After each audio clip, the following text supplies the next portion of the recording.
Halo semuanya, balik lagi di Sigma Movie. Kali ini kita akan membahas film dari Korea yang jalan ceritanya cukup membuat kita terheran-heran, sekaligus menegangkan.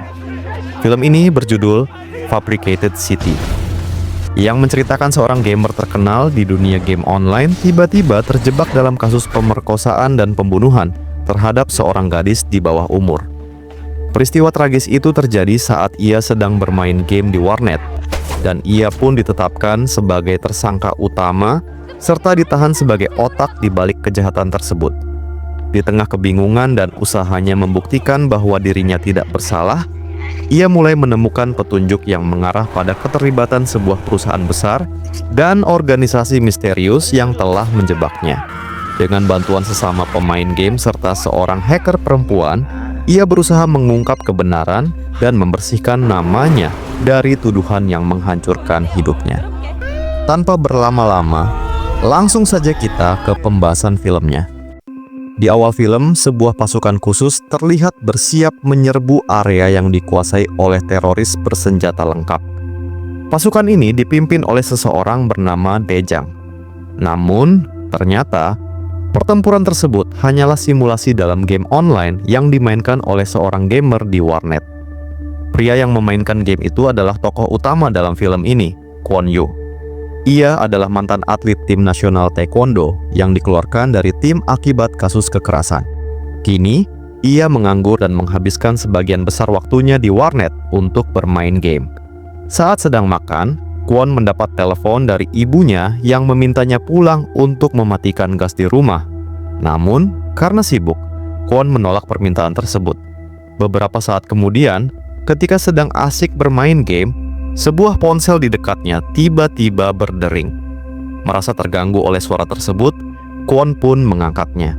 Ternyata, penelepon adalah seorang wanita, pemilik ponsel yang tertinggal di warnet. Wanita itu meminta Kwon mengantarkan ponselnya ke rumah dan menjanjikan hadiah sebagai imbalan. Mengetahui bahwa hadiahnya cukup besar, ditambah lagi yang meminta adalah seorang wanita, Kwon pun segera bergegas menuju rumahnya. Setibanya di rumah wanita itu, Kwon mendapati pintunya tidak terkunci, lalu ia masuk.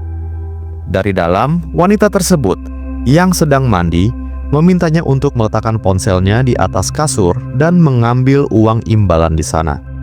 Setelah mengambil imbalannya, Kwon pun pulang.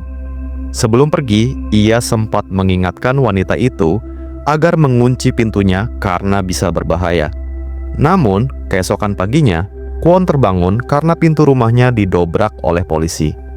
Tanpa banyak penjelasan, ia langsung ditangkap atas tuduhan pembunuhan dan pemerkosaan terhadap seorang gadis di bawah umur. Saat hendak dibawa ke kantor polisi, banyak wartawan yang sudah berkumpul memberondongnya dengan pertanyaan. Beritanya pun segera menjadi viral. Di kantor polisi, ibunya datang untuk melihatnya, tetapi tidak diperbolehkan bertemu. Sementara itu, Kwon terus menyangkal tuduhan yang diarahkan kepadanya. Namun, polisi menunjukkan berbagai barang bukti yang dianggap menguatkan kasus tersebut.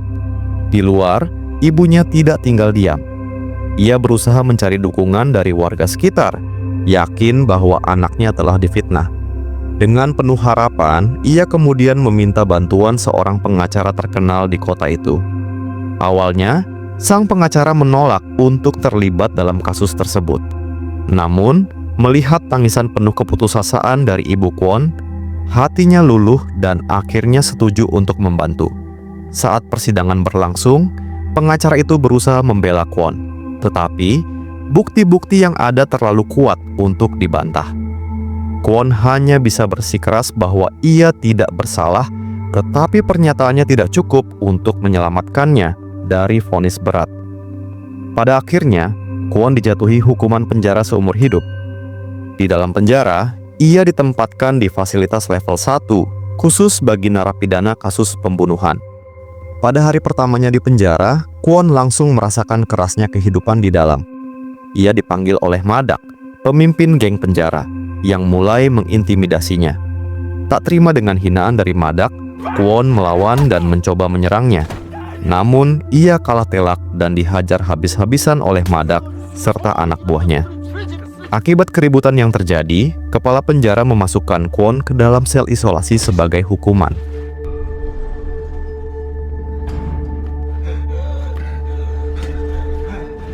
Keesokan harinya, dua tahanan mendekati Kwon dan memperingatkannya agar tidak mencari masalah dengan Madak.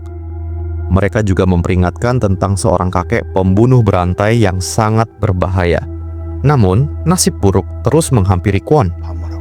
Madak memaksa kedua tahanan yang sebelumnya menemuinya untuk mencabulinya.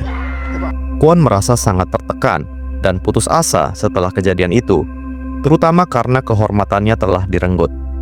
Dilanda keputusasaan yang mendalam, Kwon mulai kehilangan harapan dan akhirnya nekat untuk mengakhiri hidupnya. Sementara itu, di luar penjara, ibu Kwon terus berjuang mencari keadilan bagi anaknya. Suatu hari ia datang bersama pengacara untuk mengunjungi Kwon. Mereka berusaha memberinya semangat agar tetap bertahan. Saat itu, ibunya mengungkapkan bahwa ia menerima telepon dari seseorang yang mengaku memiliki bukti kuat bahwa Kwon tidak berada di tempat kejadian perkara saat peristiwa tragis itu terjadi. Mendengar hal tersebut, Kwon merasa harapannya kembali hidup. Di dalam penjara, Kwon mulai terbiasa dengan siksaan yang diberikan oleh Madak dan gengnya. Rasa sakit yang dulu melemahkannya kini menjadi bagian dari kesehariannya. Tanpa diduga, seorang narapidana yang paling ditakuti di penjara, yaitu kakek pembunuh berantai, mulai mendekati Kwon. Kakek itu tertarik pada daya tahan fisik Kwon yang luar biasa, serta kemampuannya bertahan di tengah penderitaan. Lebih dari itu, kakek tersebut juga menyadari bahwa Kwon bukanlah seorang pembunuh. Dengan bimbingan dan perlindungan dari kakek itu, Kwon semakin kuat dan mulai membangun rasa percaya diri untuk bertahan di penjara. Suatu hari, ketika Kwon kembali menjadi target penyiksaan oleh Madak dan gengnya, ia akhirnya memutuskan untuk melawan. Dengan senjata rakitannya sendiri, Kwon menyerang anak buah Madak satu persatu. Saat akhirnya harus berhadapan langsung dengan Madak, Kwon menggunakan senjatanya dan menembakkan proyektil rakitannya. Kemudian, dengan jurus tendangan super yang pernah digunakan oleh seorang atlet nasional taekwondo, ia berhasil menjatuhkan Madak. Keributan itu menarik perhatian para sipir penjara yang segera berdatangan. Kepala penjara terlihat heran melihat Madak yang selama ini ditakuti, akhirnya dikalahkan oleh Kwon. Setelah situasi mereda, kepala sipir memberitahu Kwon bahwa ia mendapat kunjungan. Namun, kali ini hanya pengacaranya yang datang, dan ibunya tidak ikut serta. Merasa ada yang tidak beres, Kwon bertanya tentang keberadaan ibunya. Dengan wajah serius, kepala sipir menyerahkan sertifikat kematian ibunya. Kwon hanya bisa terpaku, merasakan kesedihan yang begitu dalam atas kepergian satu-satunya orang yang selalu berjuang untuknya. Malam itu, dalam tidurnya, Kwon bermimpi bertemu dengan ibunya. Keesokan harinya, Kwon tampak benar-benar hancur. Kesedihan akibat kehilangan ibunya membuatnya kehilangan semangat untuk hidup.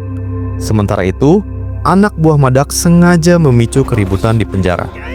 Mereka ingin memberi kesempatan bagi bos mereka untuk membalas dendam atas kekalahan memalukan yang ia terima dari Kwon.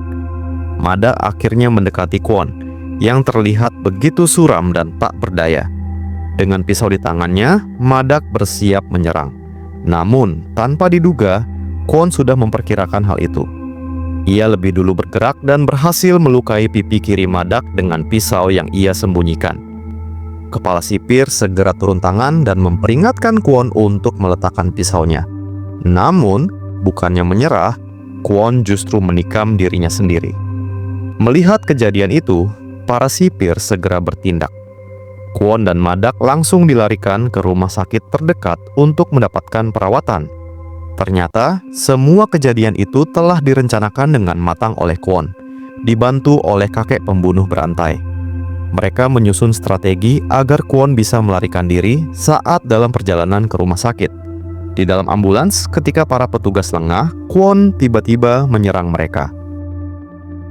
Karena supir ambulans terluka dalam kekacauan itu, ia kehilangan kendali atas mobil. Ambulans oleng, lalu terbalik dengan keras. Seluruh penumpang di dalamnya mengalami luka-luka. Meski terluka, Kwon berhasil keluar dari kendaraan dan segera mencoba melarikan diri. Namun, sebelum ia sempat pergi jauh, kepala penjara yang masih setengah sadar menodongkan senjatanya ke arah Kwon. Namun, entah karena alasan apa, kepala penjara tidak menembak. Ia hanya diam, membiarkan Kwon pergi. Kaburnya Kwon langsung menjadi berita besar, menghebohkan seluruh negeri. Pihak kepolisian melakukan pencarian besar-besaran untuk menangkapnya kembali. Namun, Kwon berhasil lolos dari pemeriksaan ketat dengan menumpang mobil wisatawan asing. Ia bisa mendapatkan tumpangan itu setelah membantu wisatawan tersebut memperbaiki mobilnya yang rusak. Dengan cara itu, Kwon kembali menghilang dari kejaran polisi.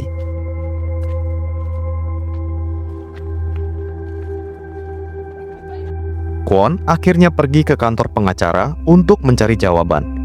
Ia ingin tahu tentang orang yang memiliki video bukti yang bisa membuktikan bahwa ia tidak bersalah, seperti yang pernah dikatakan ibunya saat menjenguknya di penjara. Namun, jawaban dari pengacara membuatnya terpukul. Ternyata, itu semua hanyalah laporan palsu dari anak-anak yang iseng.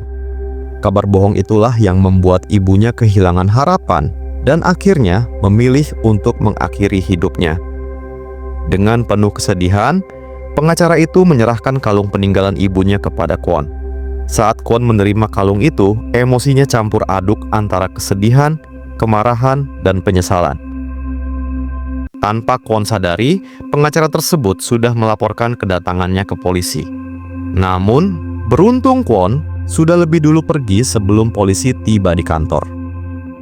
Kini, Kwon berada di sebuah warnet, berusaha mencari petunjuk lain. Ia membuka emailnya, berharap menemukan sesuatu yang bisa membantunya mencari kebenaran dan membuktikan bahwa ia bukanlah pembunuh seperti yang dituduhkan. Saat memeriksa emailnya di warnet, Kwon menemukan sebuah video dokumenter yang mengejutkan. Video itu membuktikan bahwa ia tidak berada di lokasi kejadian saat pembunuhan terjadi, yang berarti ia tidak bersalah. Video ini dikirim oleh seseorang bernama Tailbo, yaitu teman gamenya, yang selama ini ia kenal hanya melalui dunia virtual. Dalam email tersebut, Tailbo juga mengajak Kwon untuk bertemu langsung. Saat bertemu, Kwon terkejut mengetahui bahwa Tailbo ternyata seorang perempuan. Selama ini, ia mengira Tailbo adalah laki-laki. Tailbo kemudian mengajak Kwon ke rumahnya. Di sana, terungkap bahwa Tailbo adalah seorang hacker yang cukup hebat. Ia telah mengumpulkan berbagai informasi yang dapat membantu membuktikan ketidakbersalahan Kwon. Tak lama kemudian, Tailbo mengundang semua anggota tim game mereka yang pernah bermain bersama Kwon. Kwon awalnya merasa panik dan canggung karena mereka belum pernah bertemu secara langsung dan tidak mengenal wajah satu sama lain. Namun, setelah saling memperkenalkan diri, mereka semua menunjukkan tekad yang sama, yaitu membantu Kwon membuktikan kebenaran dan membersihkan namanya dari tuduhan yang tidak adil. Di rumah Tailbo, Kwon diperlihatkan berbagai kejanggalan dari kasusnya. Tailbo menunjukkan bahwa ada pola yang sama dalam beberapa kasus serupa, termasuk satu hal yang paling mencolok, sebuah mobil yang selalu terparkir di setiap TKP. Dengan informasi itu, Kwon dan teman-temannya langsung bergerak. Mereka menuju alamat truk yang telah dilacak oleh Tailbo dan mulai mengawasi tempat tersebut. Saat berada di sana, mereka melihat mobil yang mencurigakan. Tanpa ragu, Kwon memutuskan untuk mengikutinya. Mobil itu membawa Kwon ke sebuah villa mewah yang tampak sepi. Namun, ketika Kwon masuk untuk menyelidiki, ia menemukan tempat itu dalam keadaan berantakan. Bau anyir menyengat, dan lantai serta dinding dipenuhi cairan merah. Sepertinya telah terjadi pembunuhan brutal di sana. Sementara itu, teman Kwon yang masih berada di tempat pembuangan mobil memperhatikan sesuatu yang aneh. Mobil yang tadi mereka awasi tiba-tiba kembali ke sana, kali ini bersama dengan sebuah truk yang mencurigakan. Merasa ada sesuatu yang tidak beres, temannya memutuskan untuk mengikuti truk tersebut secara diam-diam. Ia terus mengawasi hingga akhirnya truk itu berhenti di sebuah gedung misterius yang dilengkapi sistem keamanan canggih. Mengetahui hal ini, teman Kwon segera memberitahu Kwon tentang lokasi gedung tersebut. Untuk membobol sistem keamanan gedung tersebut, Tailbo menyusun rencana dengan mengirim salah satu teman Kwon untuk menyamar sebagai teknisi telepon. Dengan alasan memperbaiki jaringan, ia berhasil masuk ke dalam gedung dan menyambungkan perangkat khusus ke sistem keamanan. Begitu perangkat itu aktif, Tailbo mulai meretas sistem keamanan gedung dari jarak jauh. Setelah berhasil mengambil kendali penuh atas kamera dan akses pintu, ia memberi sinyal kepada Kwon untuk masuk. Di dalam, Kwon menemukan beberapa case besar yang baru saja diantar oleh truk yang mereka curigai sebelumnya. Saat membukanya, ia terkejut melihat isi di dalamnya, yang ternyata mayat seorang aktor terkenal. Sebelum sempat bereaksi lebih jauh, Kwon melihat sekelompok orang memasuki ruangan. Mereka mulai mengatur dan merekayasa tempat tersebut agar tampak seperti TKP pembunuhan yang nyata. Saat melihat cara kerja mereka, Kwon mulai memahami bahwa inilah modus sebenarnya. Mereka menciptakan TKP palsu, lengkap dengan bukti-bukti yang sudah disiapkan. Namun, tanpa disadari, pergerakan Kwon telah tertangkap oleh salah satu CCTV yang masih aktif. Orang yang melihat rekaman itu bukanlah sembarang orang, melainkan pengacaranya sendiri. Pengacara itu ternyata dalang dari semua rekayasa ini. Ia adalah otak di balik penciptaan TKP palsu dan pengalihan kasus. Lebih mengejutkan lagi, asistennya memiliki tugas khusus mencari korban untuk dijadikan kambing hitam dalam setiap pembunuhan. Target mereka adalah para pengangguran, yaitu orang-orang yang rentan dijadikan tersangka tanpa banyak perlawanan. Kini, Kwon bukan hanya tahu kebenarannya, tetapi ia juga dalam bahaya besar. Meskipun Kwon dan timnya telah menemukan kejanggalan dalam TKP palsu, mereka masih belum menyadari keterlibatan pengacara dalam semua ini. Mereka pun mulai menyelidiki lebih dalam tentang apa yang sebenarnya terjadi. Melalui analisis lebih lanjut, mereka menemukan bahwa mayat aktor yang ditemukan di TKP palsu ternyata berasal dari rumah seorang pemimpin perusahaan besar. Fakta mengejutkan lainnya adalah anak dari pemimpin perusahaan tersebut memiliki hubungan pribadi dengan aktor tersebut. Untuk menggali lebih dalam, Kwon meminta Tailbo untuk menelusuri sidik jari yang ia temukan di apartemen sang aktor. Setelah melakukan pencocokan data, Tailbo menemukan bahwa sidik jari itu milik seorang wanita bernama So Hyun Jeong. Mereka segera menyadari bahwa wanita ini kemungkinan besar adalah target baru yang akan dijadikan kambing hitam dalam pembunuhan yang sedang direkayasa. Tak ingin kehilangan jejak, salah satu teman Kwon yang sudah berada di dekat So Hyun Jeong berhasil memasang penyadap di smartphone-nya. Dengan alat itu, Kwon dan timnya mulai memantau semua panggilan yang masuk ke ponsel So Hyun Jeong. Setelah beberapa waktu memeriksa rekaman, Kwon akhirnya menemukan satu panggilan yang sangat mencurigakan. Suara penelepon tersebut terdengar sangat familiar. Itu adalah suara yang sama dengan orang yang dulu menelponnya dan menjebaknya saat di warnet. Menyadari hal ini, Kwon semakin yakin bahwa ada dalang besar di balik semua kejadian ini. Ia harus segera bertindak sebelum So Hyun Jeong menjadi korban berikutnya. Kwon segera meminta Tailbo untuk melacak lokasi penelepon misterius yang suaranya ia kenali. Setelah mendapatkan lokasi, Kwon bergegas menuju tempat So Hyun Jeong untuk menyelamatkannya sebelum terlambat. Namun, anak buah si pengacara rupanya sudah mengetahui pergerakan Kwon. Mereka lebih dulu menculik So Hyun Jeong dan melarikan diri. Kwon langsung mengejar mereka, tetapi ia juga sadar bahwa polisi kini ikut mengejarnya setelah mendeteksi keberadaannya. Saat kejar-kejaran berlangsung, mobil Kwon tiba-tiba mengalami kerusakan, membuatnya terpaksa berhenti. Dalam sekejap, polisi berhasil mengepungnya. Tiba-tiba sebuah truk melaju dengan kecepatan tinggi dan menghantam mobil polisi, menciptakan kekacauan. Dari dalam truk itu, muncul sosok yang tak disangka-sangka, yaitu Madak. Madak, yang pernah menjadi musuh bebuyutan Kwon di penjara, kini malah membawanya pergi. Tapi bukan untuk menyelamatkan Kwon, melainkan Madak ingin membalas dendam atas penghinaan yang ia terima sebelumnya. Saat situasi tampak semakin buruk bagi Kwon, tiba-tiba suara sirene menggema di sekitar tempat tersebut. Polisi anti-teror datang ke lokasi setelah menerima laporan darurat dari seorang perempuan yang mengaku sedang diculik di sana. Padahal, laporan itu adalah siasat dari Tailbo. Ia sengaja mengelabui pihak berwenang agar mereka menggeledah tempat itu. Ketika polisi menyerbu masuk, Kwon memanfaatkan kekacauan untuk meloloskan diri dari penyiksaan Madak. Saat ia berhasil keluar dari gedung tersebut, sebuah mobil berhenti di depannya. Tailbo berada di dalamnya, siap menjemput dan membawanya pergi sebelum polisi atau anak buah pengacara kembali menangkapnya. Saat dalam perjalanan, Tailbo secara tak sengaja menemukan sesuatu yang mencurigakan, yaitu sebuah alat penyadap kecil yang terpasang pada kalung ibunya Kwon. Kalung itu sebelumnya diberikan oleh si pengacara, yang berarti selama ini mereka selalu memantau setiap gerakan Kwon. Dari penemuan ini, Kwon akhirnya menyadari siapa dalang sebenarnya di balik semua ini, yang ternyata pengacaranya sendiri. Ia bukan hanya mengatur rekayasa kasus Kwon, tetapi juga memastikan Kwon selalu dalam pengawasannya. Selain itu, fakta lain yang mengejutkan terungkap. Madak, musuh lamanya dari penjara, ternyata dibebaskan lebih awal atas perintah si pengacara. Sebagai imbalannya, Madak diberi tugas untuk menangkap Kwon. Jika berhasil, ia akan mendapatkan kebebasan penuh tanpa perlu takut ditangkap kembali. Menyadari bahwa mereka harus bertindak cepat, Kwon dan timnya mulai menyusun strategi untuk mengungkap semua bukti kejahatan pengacara tersebut. Mereka memutuskan untuk menyelidiki kantornya secara langsung.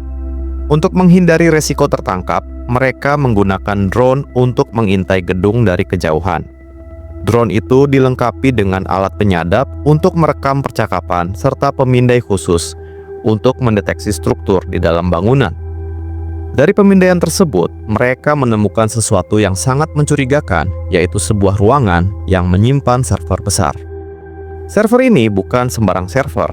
Dari data yang mereka dapatkan, server ini tampaknya digunakan untuk mengontrol dan menyimpan seluruh data penting di kota, termasuk rekaman CCTV, data kependudukan, hingga dokumen-dokumen rahasia.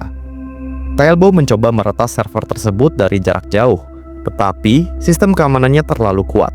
Ia menyimpulkan bahwa satu-satunya cara untuk mendapatkan data yang mereka butuhkan adalah dengan masuk ke dalam gedung secara langsung dan menyalin data itu langsung dari sumbernya.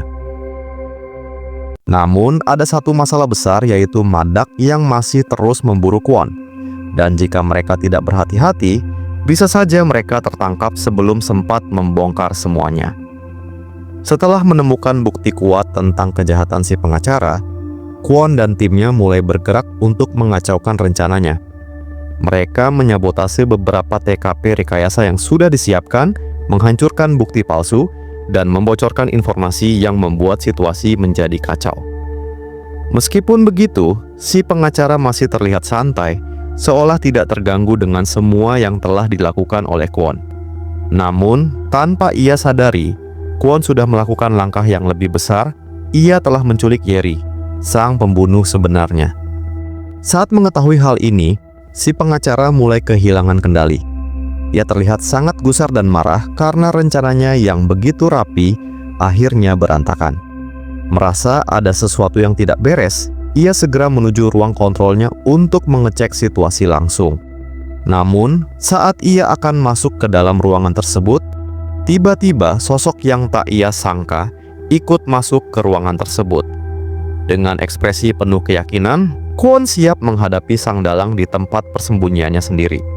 Dengan penuh amarah dan dendam yang telah dipendam begitu lama, Kwon menghajar si pengacara tanpa ampun. Saat emosinya mulai mereda, Kwon melihat ke layar komputer raksasa di ruangan itu. Di sana, ia menemukan rekaman video saat dirinya masih bebas, sebelum semua konspirasi ini menjebloskannya ke dalam penjara. Tak hanya itu, ada juga rekaman perjuangan ibunya yang mati-matian membela dan mencari keadilan untuknya. Namun, meskipun sudah babak belur, si pengacara masih bisa berbicara. Dengan suara yang melemah namun tetap penuh kelicikan, ia memprovokasi Kwon dengan sebuah fakta mengerikan. Di dalam rekaman itu, ada juga video yang menunjukkan saat ibunya dibunuh. Kwon terdiam sejenak, matanya penuh kemarahan dan kesedihan yang mendalam. Tapi sebelum ia bisa bereaksi lebih jauh, ia menerima kabar buruk lainnya. Di luar sana, Madak dan gengnya telah menangkap semua anggota tim Kwon. mereka semua kini dalam bahaya. Namun, Kwon tidak bisa pergi begitu saja. Ia masih memiliki satu tugas penting yang menjadi alasan utama ia datang ke tempat ini, yaitu mendapatkan semua data dari komputer raksasa si pengacara. Tanpa membuang waktu, ia segera memasukkan flash disk ke dalam komputer tersebut dan mulai menyalin data yang bisa mengungkap semua kejahatan si pengacara. Masalahnya, ukuran data yang begitu besar membuat proses transfer berjalan sangat lambat. Kwon kini dihadapkan pada dilema besar antara menunggu hingga proses selesai atau segera bergerak untuk menyelamatkan teman-temannya yang sudah tertangkap. Tanpa membuang waktu, Kwon meninggalkan si pengacara yang sudah babak belur dan segera pergi untuk menyelamatkan teman-temannya. Di tengah perjalanan, si pengacara menelepon dengan suara penuh kepuasan, memberitahu Kwon bahwa Tailbo akan dijadikan kambing hitam atas pembunuhan si aktor. Semua bukti akan diarahkan padanya, membuatnya tak bisa menghindari tuduhan pembunuhan. Sementara itu, di lokasi penyanderaan, Madak bersiap untuk mengeksekusi teman-teman Kwon. Namun, ternyata Madak memiliki kemampuan menembak yang sangat buruk, sehingga tembakannya meleset kemana-mana tanpa mengenai satupun dari mereka. Saat Madak bersiap untuk menembak lagi, tiba-tiba listrik padam, membuat ruangan itu gelap gulita. Dalam kegelapan yang pekat, Kwon memanfaatkan keadaannya. Dengan gerakan cepat dan presisi, ia menyerang satu persatu anggota geng Madak, menjatuhkan mereka tanpa mereka sempat bereaksi. Teman-temannya pun memanfaatkan situasi untuk meloloskan diri. Namun, meskipun berhasil kabur, mereka belum benar-benar aman. Madak dan gengnya segera kembali memburu mereka, memulai pengejaran yang lebih sengit dari sebelumnya.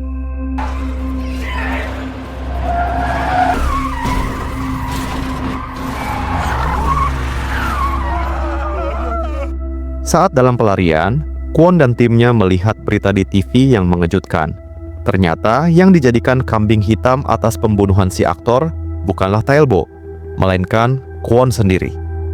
Menyadari bahwa ia kini menjadi buronan nomor 1, Kwon memutuskan untuk bertindak cepat. Ia segera menuju ke stasiun TV dan menerobos masuk dengan tekad untuk mengungkap kebenaran. Setibanya di sana, tim Kwon berpencar untuk mengulur waktu, menciptakan gangguan agar Tailbo bisa mengakses data dari server si pengacara dan menyiarkannya ke publik. Namun, sebelum Tailbo sempat menyelesaikan tugasnya, Madak tiba di stasiun TV dan menculiknya. Tanpa berpikir panjang, Kwon segera mengejar Madak. Terjadilah aksi kejar-kejaran yang menegangkan. Kwon berusaha mengejar kendaraan Madak di tengah lalu lintas yang padat, melakukan manuver berbahaya demi menyelamatkan Tailbo. Setelah pertarungan sengit, Kwon akhirnya berhasil merebut kembali Tailbo dari tangan Madak. Tanpa membuang waktu, mereka berdua kembali ke stasiun TV. Tailbo segera masuk kembali untuk menyelesaikan tugasnya, mengunggah, dan menyiarkan semua bukti yang mereka miliki. Sementara itu, Kwon kembali menjadi target pengejaran polisi. Dengan kondisi yang semakin terdesak dan tak ingin membahayakan timnya lebih jauh, Kwon akhirnya menghentikan mobilnya di tengah jalan dan dengan tenang menyerahkan diri kepada polisi. Saat Kwon menyerahkan diri, polisi juga berhasil menangkap semua teman-temannya. Sementara si pengacara menikmati kemenangan besarnya. Di kantornya, si pengacara tertawa terbahak-bahak, bahkan sampai melompat kegirangan, merasa telah berhasil menyingkirkan Kwon dan timnya untuk selamanya. Namun, saat ia ingin memastikan semua datanya aman, ia mencoba mengakses servernya. Tiba-tiba, layar itu macet. Perlahan, ekspresi kemenangannya berubah menjadi kepanikan. Lalu, ia tersadar flash disk yang dipasang oleh Kwon masih terhubung ke servernya. Seketika, ia memahami apa yang telah terjadi. Semua data kejahatannya telah berhasil disalin oleh Tailbo. Dan lebih buruk lagi, teman-teman Kwon yang lainnya ternyata sudah kembali dengan beberapa orang. Mereka datang untuk menyiarkan seluruh kejahatan si pengacara ke publik. Tailbo, yang kini sudah memiliki akses penuh ke data dari server si pengacara, segera mulai mengunggahnya ke internet. Seluruh kejahatan si pengacara, konspirasi, pembunuhan, serta jebakan-jebakan yang ia rancang semuanya akan segera terungkap ke seluruh dunia. Dengan semua bukti kejahatan si pengacara tersebar ke publik, Kwon dan teman-temannya akhirnya dibebaskan.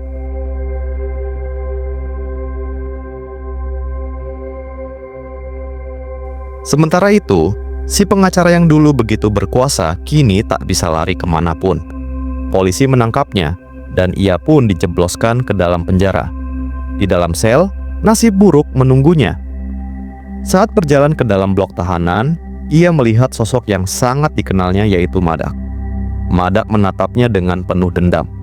Lalu dua napi spesialis pencabulan mendekatinya. Apa yang terjadi selanjutnya? Kalian pasti bisa menebaknya sendiri. Di tempat lain, pasangan wisatawan asing yang dulu sempat menolong Kwon akhirnya menemukan mobil mereka kembali. Mereka sangat terkejut sekaligus gembira mobil itu kini terparkir dengan mulus, lengkap dengan kuncinya. Bahkan, kondisinya jauh lebih baik dari sebelumnya. Sementara itu, Kwon dan timnya berkumpul bersama di sebuah tempat yang tenang. Mereka merayakan kemenangan mereka, tertawa dan bergembira setelah melewati semua penderitaan. Namun, di tengah kebahagiaan itu, Kwon sesekali memandang ke kejauhan.